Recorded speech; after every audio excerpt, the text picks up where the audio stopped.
unbowed, unbent, unbroken. The words of House Martell, a promise to our enemies and a challenge to our lovers. Thousands of years ago, the warrior queen Nymeria crossed into Dorne from Essos, fleeing the dragon lords of Valyria. After she landed, she burned her ships, all 10,000 of them, so no cowards could slink home. What a woman. Dornish in spirit before she ever was in flesh. She was lucky to land in Dorne, where powerful women are not locked away in septs and the beds of old men. My ancestor Mors Martell saw her and desired her, and proved that where armies fail, a tongue may succeed. Wedding his strength to hers, his spear to her son, they subdued all his rivals together. After the tradition of her people, House Martell then ruled Dorne as princes, not kings. Unless the eldest child was a daughter, for unlike the rest of Westeros, our loyalty isn't commanded by a cock.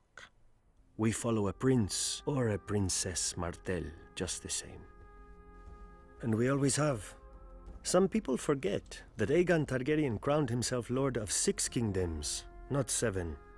When his sister marched on Dorne, she found no mighty hosts drawn up against her for her dragon to burn and her soldiers to slaughter.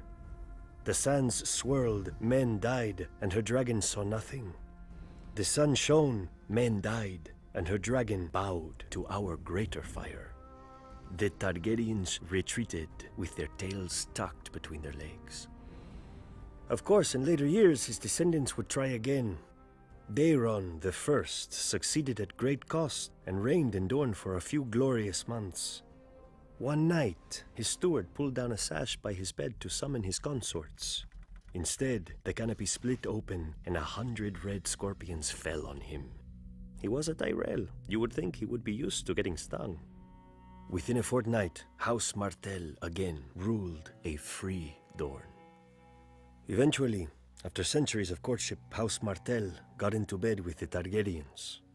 We took King Daeron II and his sister for our own before they could take each other, and 6 kingdoms became 7. Even now, I do not blame my ancestors. One look at those long, silver locks. It is not every day a man gets to ride a dragon. But they soon learned that you can't leap off a dragon at will. My sister Elia, she married Prince Rhaegar Targaryen and became the princess she already was. In Dorne, she walked among vipers, and none would bite her. In King's Landing, she found herself surrounded by lions.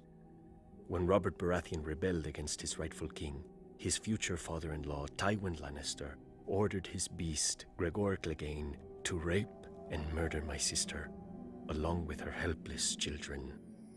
And men called the Lannisters heroes. Now, Lannisters sit on the Iron Throne, surrounded by the blasted swords of Aegon's broken foes. I wonder if they remember, as I do, that none of those swords are ours. I wonder if they see, as I do, my sister's red blood soaking into the stones of their precious red keep. Maybe they need reminding. The lion may be a mighty beast, but pride always lifts his gaze to the horizon, never seeing in the grass the viper.